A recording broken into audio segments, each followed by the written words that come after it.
Hi friends, welcome to நைனி கலாட்டா kitchen. இப்போ நம்ம என்ன வீடியோ பார்க்க போகிறோம் அப்படின்னா, கோதுமை மாவு வச்சு பிஸ்கெட் எப்படி பண்ணுறதுன்னு பார்க்கலாம். நம்ம ஈவினிங் ஸ்நாக்ஸ், மார்னிங் எப்போ வேணாலும் சாப்பிட்டுக்கலாம். நல்லா சுவையாக இருக்கும். வாங்க பார்க்கலாமா? இப்போ நம்ம அதுக்கு தகுந்தாப்புல ஒரு சட்டி எடுத்துக்கலாம். அதில் நம்ம ஒரு கப் அளவு மாவு வச்சுக்கிட்டு அந்த மாவை நம்ம அந்த இது பாத்திரத்துக்கு மாற்றிக்கலாம். பாத்திரத்துக்கு மாற்றிக்கிட்டு இந்த அளவு ஒரு கப் அளவு மாவு எடுத்துக்கிட்டு மாற்றிக்கிட்டு இப்போ இந்த மாவுக்கு அரை கப் அளவு நம்ம ஜீனி சேர்க்க போகிறோம். நம்ம ஒரு கப்பு அந்த கப்பால் ஒரு கப்பு மாவு எடுத்தோம்னா அரை கப் ஜீனி எடுத்துக்க போகிறோம். இப்போ அதை மிக்ஸி ஜாருக்கு மாற்றி நம்ம அரைச்சி எடுத்துகிட்டு வரலாம். இப்போ அரைக்கிறதுக்கு நம்ம மிக்ஸி ஜாரில் ஜீனியை போட்டுக்கலாம்.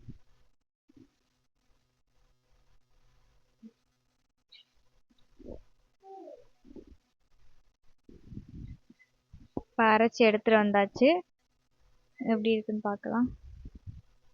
இந்த மாதிரி நைஸாக ஜீனியை அரைச்சி எடுத்துகிட்டு வந்துக்கலாம். இந்த மாதிரி இருக்கணும். இப்போ நம்ம அந்த மாவோட கலந்துக்கலாம். சீனியை கலந்தாச்சு. இப்போ நம்ம கொஞ்சம் ஒரு 10 முந்திரி போல் எடுத்து நம்ம அதை குட்டி குட்டியாக நறுக்கி எடுத்துக்கலாம்.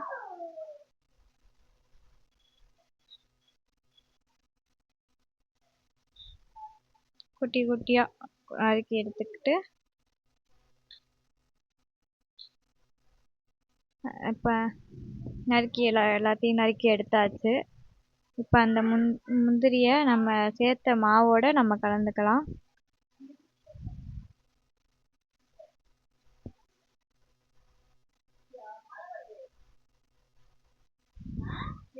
எல்லாத்தையும் முந்திரியை கலந்துட்டு இப்போ நெய் சேர்த்துக்கலாம். நெய் நம்ம 5 ஸ்பூன் நெய் கலந்துக்கலாம்.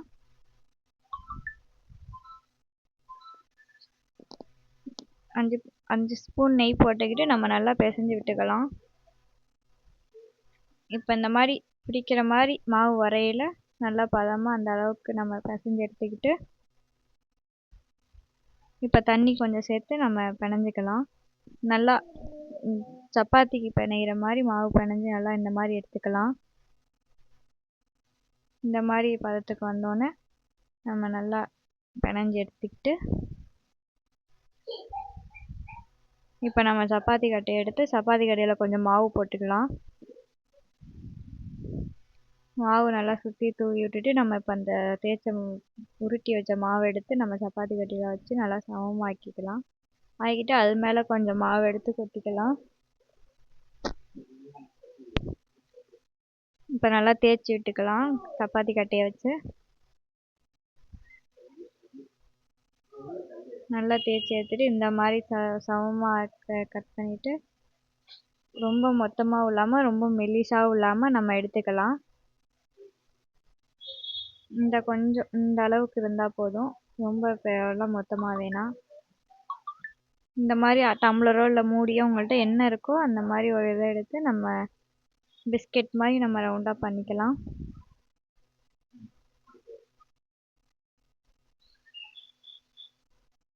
இந்த மாதிரி எல்லா மாவையும் நம்மளுக்கு பிடிச்ச டிசைனில் நம்ம பண்ணி எடுத்துக்கலாம் பிஸ்கெட்டு.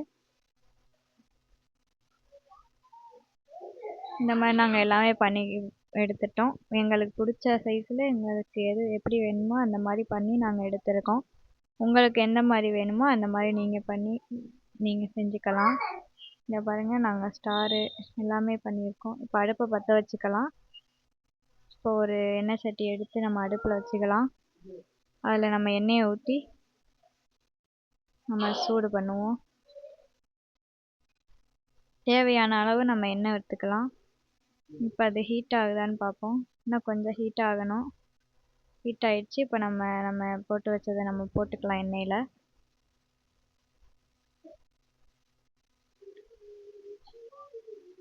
ஒன்று ஒன்றா நம்ம எண்ணெயில் போட்டு எடுத்துக்கலாம்.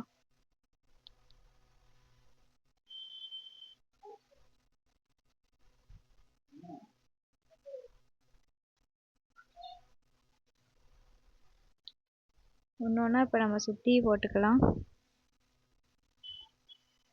போட்டு இப்போ நம்ம வந்து கிண்டி விட்டுக்கலாம். நல்லா கிண்டி விட்டுட்டு இந்த நேரத்துக்கு வந்தோடனே நம்ம எடுத்துக்கலாம். நம்ம கருக விட்டுறக்கூடாது, கொஞ்சம் நிறத்தில் பார்த்து எடுத்துடணும். அவ்வளோதான், நம்ம பிஸ்கெட் ரெடி ஆயிடுச்சு. எப்படி இருக்குன்னு செஞ்சு பாருங்கள். செஞ்சு சாப்பிட்டு பார்த்துட்டு எப்படி இருக்குன்னு கமெண்ட் பண்ணுங்கள்.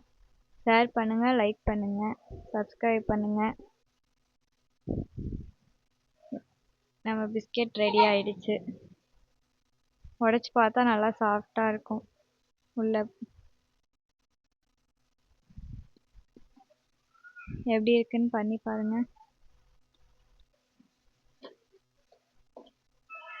அவ்வளோதான் ஃப்ரெண்ட்ஸ், பாய், டாட்டா.